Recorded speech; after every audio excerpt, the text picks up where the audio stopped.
विनोद जाखड़ जी हमारे साथ में। विनोद जी, अरावली को लेकर के आज बड़ा प्रदर्शन किया गया है एनएसआई के द्वारा। क्या लगता है कि अरावली जिस तरीके से नई परिभाषा गठित की गई है सुप्रीम कोर्ट के द्वारा, क्या कहेंगे? देखिए, इनकी कथनी और करनी में अंतर है। सरकार ने कहा है कि हम जो है कि खनन नहीं करेंगे, ये आधी रात को खनन करने वाले लोग हैं। ये सरकार इनकी, प्रशासन इनका, एमएलएज इनके, तो ये अवैध खनन करेंगे। हम यही मांग करते हैं कि जो अरावली की पुरानी परिभाषा थी उसको बहाल किया जाए और जो अवैध खनन चल रहा है उस पर रोक लगाई जाए। 90% अरावली 100 मीटर के दायरे से नीचे है, करीब 10% ऐसी होगी। 12,000 पहाड़ियाँ हैं, 1,000 के करीब 100 मीटर से ऊपर है। तो क्या लगता है कि ये अब जो पहाड़ियाँ हैं, अरावली राजस्थान का ग्रीन हाउस है, ये वाकई में खतरे में है? बिल्कुल सच्चाई में खतरे में है। जिस तरीके सरकार पिटीशन क्यों दायर करी, जब आपको ये फैसला ही वापस लेना था, जब आपको ये कहना ही था कि भाई जो है खनन नहीं होने देंगे, तो आपने पिटीशन क्यों लगाई? आप ये समझ सकते हैं कि इनकी मंशा क्या है, इसके पीछे का लक्ष्य क्या है। साफ जाहिर है कि वो, उनका जो माइंड सेट क्लियर है, उनका नज़र जो है वो अरावली की पहाड़ियों पे है। उससे निकलने वाले जो भी जो बहुमूल्य जो खनिज होंगे उनके ऊपर है। वो अपने दोस्तों को जो है देना चाहते हैं। छत्तीसगढ़ में जंगलों के जंगल काट दिए, मीडिया में वो चीज़ छपी नहीं। क्यों? क्योंकि सब कुछ इनके हाथ में है। जो भी प्रयास करता है या तो मरवा दिया जाता है या उसको कहीं गायब कर दिया जाता है, नज़रबंद कर दिया जाता है, या ईडी सीबीआई के द्वारा उसको परेशान किया जाता है। भजनलाल जी कह रहे हैं कि मैं अरावली से एक कंकड़ भी नहीं उठने दूंगा। सरकार कह रही है कि अभी कोई नए पट्टे, नए कोई खनन ऐसा नहीं होगा। तो आप फिर ये बिल क्यों लेके आए? पहला सवाल आप उनसे जाके पूछिए कि ये कहने की नौबत कहाँ आ पड़ी थी कि भाई मैं अरावली से एक कंकड़ भी नहीं लेने दूंगा। तो ये नौबत क्यों बनी है? जहाँ धुआं होता है वहाँ आग होती है, तो वो आग को समझिए। ये गुमराह करके देश को जो है अरावली नष्ट करना चाहते हैं, अरावली जो है दोस्तों को देना चाहते हैं। लेकिन आज हज़ारों की संख्या में राजस्थान के नौजवान इकट्ठे हुए हैं, तो मैं इनको कहना चाहूँगा कि ये नौजवान पूरे राजस्थान में जाएंगे, गांव ढाणियों में जाएंगे और लोगों को जागरूक करेंगे। विनोद जी, पर्यावरण मंत्री हैं भूपेंद्र यादव, वो कह रहे हैं कि ये जो परिभाषा है, कांग्रेस की जब पूर्ववर्ती सरकार थी उन्होंने ये परिभाषा गठित करके केंद्र को दी और केंद्र में जाके सुप्रीम कोर्ट तक पहुँची, उसके बाद में वो खारिज हो गई, लेकिन अब पास हो गई।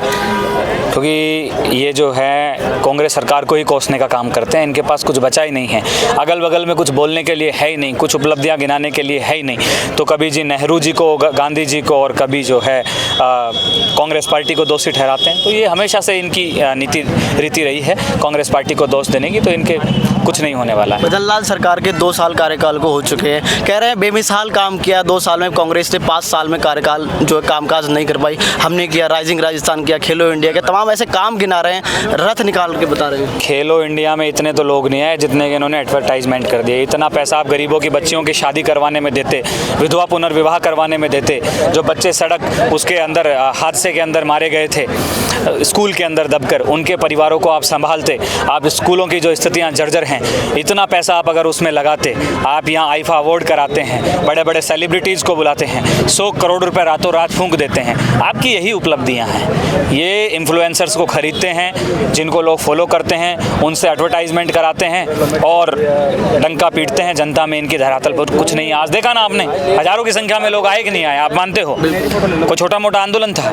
माननीय पायलट साहब जो हैं खुद उतरे सड़कों पे।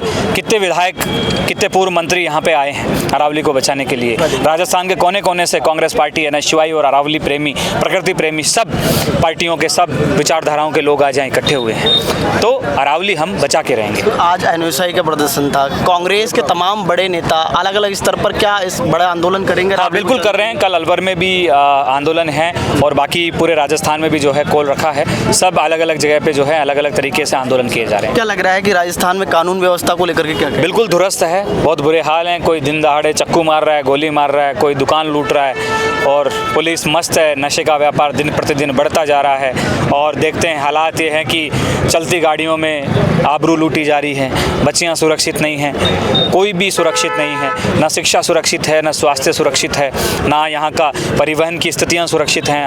आए दिन हादसे हो रहे हैं। आप देखते हैं किस तरीके से बसों की बसें चल रही हैं, परिवहन की व्यवस्था स्थिति गंभीर है। तो सब कुछ दयनीय स्थिति है। जो पंचायत चुनाव, निकाय चुनाव पास में आने वाले, क्या लग रहा है कि कांग्रेस किस तरीके से मजबूती के साथ लड़ाई लड़ेगी? क्योंकि वर्तमान में भजनलाल सरकार है, बीजेपी चुनाव में जो है बहुत बुरी हार होने वाली है। इसी के डर से देख लो आप, कितने दिन इन्होंने खींच दिए पंचायत चुनाव कराने को लेकर। डरी हुई थी, लेकिन मजबूरन आंदोलन इनको करवाना पड़ा, क्योंकि सड़कों पे जो है जनता आ गई है। उनको पता है कि भाई हमारी सरकार की ईंट से ईंट बजाने में जनता कोई कसर नहीं छोड़ेगी और चुनाव में हमारी जो है स्थिति खराब होने वाली है। तो जितने दिन वो टाल सकते थे टाल ले, लेकिन अब उनके हाथ में कुछ नहीं रहा, तो पंचायत चुनाव के अंदर इनको करारी हार का सामना करना। क्या लग रहा है 28 की तैयारियां पंचायत चुनाव से ही दिशा निर्देश? बिल्कुल, देखो ये माइंडसेट होता है, बाकी अलग अलग स्थितियां रहती हैं। लोकसभा का चुनाव अलग मुद्दों पे होता है, विधानसभा का चुनाव अलग मुद्दों पे होता है, पंचायत का चुनाव अलग मुद्दों पे होता है, ज़मीनी स्तर का चुनाव अलग होता है। वैसे क्या लग रहा है कि 28 में कांग्रेस सरकार किस बड़े नेतृत्व के आधार पर चेहरा दिखा करके चुनाव वो लड़ेगी? पार्टियां तय करती हैं। देखिए आप सब ऐसे ही मीडिया में हमसे ऐसी बातें उगलवा लेते हैं। मैंने ऐसी पिछले कोई भी बातचीत कही थी कि किसी को भी कोई फेवरेट नेता होते हैं, किसी के भी कोई फेवरेट खाना होता है, फेवरेट डिश होती है, फेवरेट फूल होता है, फेवरेट मूवी, फेवरेट सॉन्ग होता है। तो उसी तरीके से हमारे भी फेवरेट नेता हैं। अब तुम उनको जनता के सामने ऐसे प्रदर्शित कर देते हो कि विनोद जाखड़ ने ये कहा और फिर उसका खामियाजा जो है फिर बड़े नेताओं को भुगतना पड़ता है। नहीं, कोई ना कोई तो होता ही है बड़ा फेवरेट नेता। बिल्कुल होता है। आज पायलट साहब आए, जनता के सबके फेवरेट हैं। आप देखें नहीं लोग किस तरीके से उनसे सिर्फ एक बार हाथ मिलाने को लेकर जो है कैसे जो है जिज्ञासा थी पायलट साहब को लेकर। तो क्या लग रहा है कि यूथ चाहता है कि 28 में पायलट साहब के नाम पर चुनाव लड़ा जाए? देखिए आला कमान तय करती है, लेकिन पायलट साहब युवाओं के नेता हैं, इसमें कोई दोहराय नहीं है कि वो युवाओं के चहेते हैं। बहुत बहुत धन्यवाद।